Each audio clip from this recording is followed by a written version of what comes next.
Naranasan mo na rin ba 'to? Nung panahong durog na durog siya, nung panahong wasak na wasak ang puso niya, nandiyan ka para sa kanya. Tinulungan mo siyang maging buo ulit, at nung buo na, ikaw naman yung iniwanan niyang wasak ang puso. Paalala lang ulit, ang video na 'to ay hindi para sa lahat. Kung hindi ka naman relate, huwag mo na lang panoorin.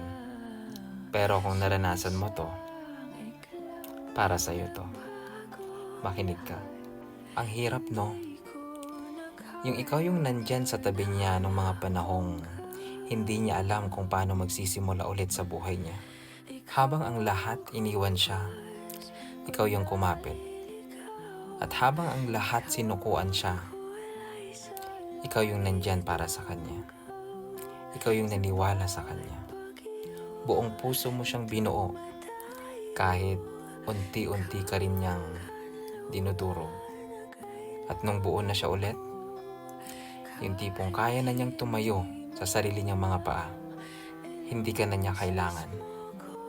Hindi ka man lang nilingon, na parang wala ka ng silbi sa kanya.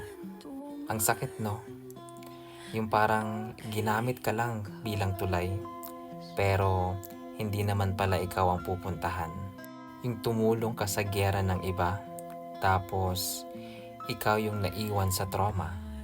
Kaya para sa mga katulad kong binuo ang taong naging dahilan ng pagkasira, hindi lahat ng minahal natin ay dapat ipaglaban. At hindi rin naman ibig sabihin na ikaw yung tumulong sa kanya nung walang-wala siya. Ikaw na ang pipiliin niya kapag meron na siya. Kaya ito, real talk lang. Kahit ibigay mo pa ang lahat sa kanya, buong puso mo at pagmamahal, ang effort at pag-aalaga, kapag hindi ikaw ang pinili, wala din yan lahat na yan. Kaya naman next time, kung magmamahal ka ulit, huwag mong ibibigay ng buong puso ang iyong pagmamahal.